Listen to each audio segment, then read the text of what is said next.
तो आपने अभी देखा कि जामिया नूरिया जो बच्चों के लिए है, ये इमारत आप देख सकते हैं। ये इमारत का पूरा जो है प्रोसेस किया हमने और दिखाया, कमरा दिखाया, कहाँ तक तालीम हो रही, क्या हो रही है। दौरे हाजिर को देखते हुए हुज़ूर फ़क़ीहुन नफ़्स हज़रत अल्लामा मुफ्ती मतीउर रहमान साहब क़िबला ने लड़कियों के भी पढ़ाने का इंतज़ाम किया है, निस्मा कायम किया है। और अल्हम्दुलिल्लाह आप जो पीछे गेट देख रहे हैं ये निस्मा का है। जामिया नूरिया निस्मा के लिए कायम किया गया है ताकि जो है मुस्तक़बिल में जो बच्चियां मुर्तद हो रही हैं उनका अच्छे से ख़याल किया जाए, उनको अपनी दीन की बातें बताई जाएं ताकि आगे चल के मुर्तद ना होने पाएँ। हज़रत हमें ये बताएं कि इसका पूरा नाम क्या है? इसका नाम है नूरी गर्ल्स मिशन जी, जामिया नूरिया लिलबनात। जी। और इसी लोकेशन में है ये। लोकेशन वही सेम है जो हमने आपको। शामपुर जी, पोस्ट ऑफिस इटाल है जी, और थाना रायगंज है, ज़िला उत्तर दिनाजपुर बंगाल। इसका लोकेशन ये मेरा लड़कियों के लिए एक मजबूत सा गेट सामने आप देख रहे हैं। जी, ये तामीरी काम भी आप देख ही रहे हैं। जी, जी। आइए तशरीफ़ लाएँ। हज़रत हम ये जानना चाहेंगे कि यहाँ पर कहाँ-कहाँ के तलबात जो है पढ़ रही हैं? यहाँ पे तकरीबन आपको ये उत्तर दिनाजपुर, दक्षिण दिनाजपुर, मालदा, मुर्शिदाबाद, बीरभूम, कुछ झारखंड की बच्चियाँ, कटिहार, किशनगंज, पूर्णिया, जी, इन इलाकों की बच्चियाँ यहाँ पे मौजूद हैं। जी। हम ये जानना चाहेंगे यहाँ बच्चियों के लिए कहाँ तक तालीम का इंतज़ाम किया गया? यहाँ भी मुकम्मल आलमियत तक की तालीम हासिल होती है। नाजरा, उसके बाद से नाजरा के बाद से जो हिफ्ज़ और क़िराअत है और उसके बाद आलमियत तक मुकम्मल तालीम होती है। यानी ये जो है बच्चियों के हाँ, दरसगाह है। दरसगाह है और ये भी दरसगाह ही है? हाँ, ये भी बाहर उसके हम अंदर लोग जो असल में दरसगाह का इंतज़ाम हमने बाहर किया है, कमरे में नहीं किया। जी, इसलिए कि पूरे मदरसे के अंदर मैंने सीसी कैमरा लगा के रखा है। अच्छा। तो जो टीचरें हैं जो आप आए हैं वो पढ़ाती हैं कि नहीं पढ़ाती है, क्या माहौल होता है, हमको पूरा CCTV में नज़र आना चाहिए। जी। इसलिए दरसगाह को हमने बाहर कर दिया है और बच्चियाँ भी नमाज़ पढ़ रही हैं इसमें। और ख़ास तौर से बच्चों की नमाज़ पढ़ने के लिए हम उधर आपको दिखाते हैं, वो बिल्डिंग हमने कायम की है। मगर जगह कम होने की वजह से फ़िलहाल बच्चियाँ उस पर रहती हैं जी। और ये तमाम कमरे के अंदर बच्चियाँ रहती हैं इसके अंदर। यानी ये भी देख सकते हैं, इसमें भी रहती हैं, इसमें भी रहती और सामने वाले उन बिल्डिंगों में भी रहती हैं।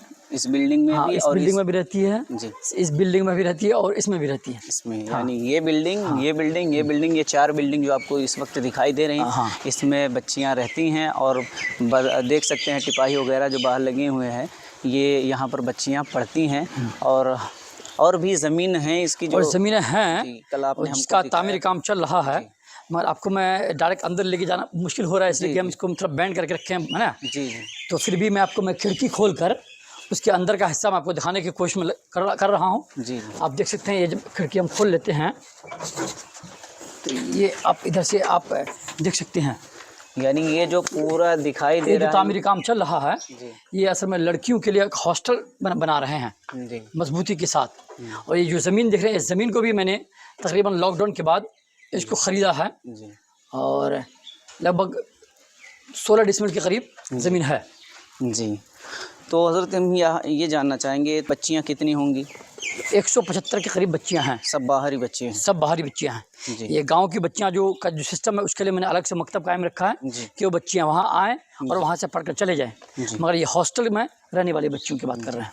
क्योंकि बच्चियों यानी निस्मा कायम करना कोई आम बात है नहीं, इसकी सिक्योरिटी का बहुत इंतज़ाम करना पड़ता है। हाँ, इसका तो ये इस पर सिक्योरिटी क्या काम किया आपने? एक तो ये आप देखिए ना, चारों तरफ से बाउंड्री, कहीं से किसी तरह से बाहर से आने का या जाने का कोई सिस्टम नहीं है। सिर्फ मेनली एक गेट है और इस गेट में भी सीसी कैमरा लगे हुए हैं। इसके बाद एक दूसरा गेट है, उसमें भी सीसी कैमरे लगे हुए हैं। तो यहाँ से निकलना बहुत ही मुश्किल है। और गार्जियन के लिए भी ये नहीं कि जब जो आए चला जाए, इस अंदाज से कोई सिस्टम नहीं है। हमने गार्जियन के लिए सिर्फ जुमा के दिन, वो भी 15 दिन के बाद अलाउ रखा है कि आप 15 दिन के बाद, यानी एक जुमा बीच में गैप देके आप दूसरे जुमा तशरीफ़ लाइए और आकर अपने बच्चों से मुलाकात करें, सामान हो जो दे देना हो दे दें, फिर आप चले जाएं। और फ़ोन का भी वही सिस्टम रखा है कि 15 दिन में एक दिन आपको आपके बच्चों से बात करने देंगे हम, जो 2 मिनट हो, 4 मिनट हो, 5 मिनट हो, जो अंदाज से हो। मोबाइल उनके पास होते हैं या फिर? यहाँ पे किसी बच्चे के पास कोई मोबाइल का अलाउ नहीं है।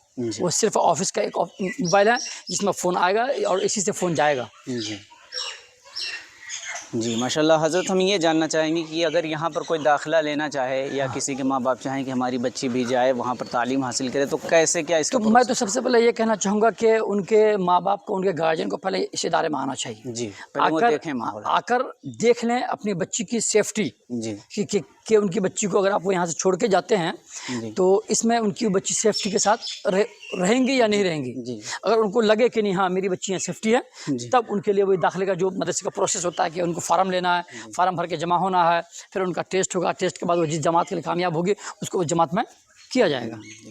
जो बच्चियों का दाखिला किया जाता है तो उसके लिए कोई फ़ीस वगैरह भी ली जाती है? हाँ, बच्चियों के लिए एक मिनिमम फ़ीस ली जाती है, वो 1100 रुपये एडमिशन फ़ीस है। एडमिशन हाँ, एडमिशन फ़ीस ली जाती है। उसके बाद कुछ? हाँ, उसके बाद से फिर जो चलता है तो चलता है जो इंशाल्लाह। गरीब बच्चियां हैं देख रही हैं, उनके माँ बाप अगर दाखिला करवाना चाहें हाँ, तो यकीनन आएँ और आकर पहले मैं कहूँगा कि दूसरे की सुनी सुनाई बातों पे एतबार न करें, वो खुद आएँ और आकर देख कर जाएँ। ये नहीं कि किसी ने कह दिया कि बहुत अच्छा है फलाना दस का और आप आए और आपको ऐसा नहीं मिला, नहीं, आप उनकी बातों पे एतबार न करें, बल्कि आप खुद आएँ और आकर देखें कि मदरसा कैसा है, क्या है, आपकी बच्ची यहाँ पे सेफ है या नहीं है। जी। उसके बाद आप अपने बच्चों को दाखिला कराएं। माशाल्लाह बहुत ही अच्छा इंतज़ाम है। और ये जो आपको दरख्त दिखाई दे रहे हैं इसमें भी खूबसूरत ये सारे फलदार दरख्त हैं, आम का दरख्त है जी। और आम के मौसम में इंशाल्लाह तमाम बच्चियाँ जी जम के आम खाती हैं। जी।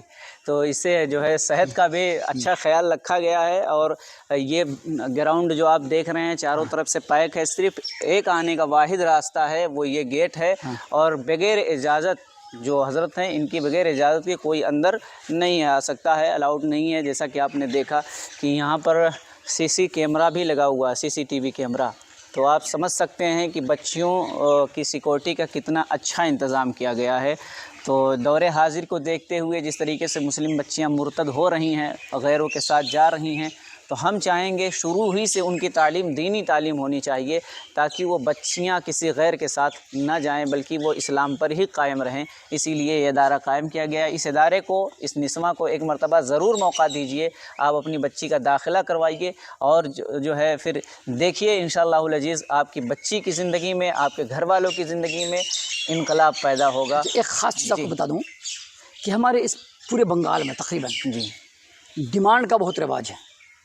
शादी ब्याह में जहेज़ का डिमांड का बहुत रिवाज है कि जब तक वो तिलक नहीं देती हैं, डिमांड नहीं देती हैं, जहेज़ नहीं होता भरपूर, उनकी शादियाँ नहीं होती हैं।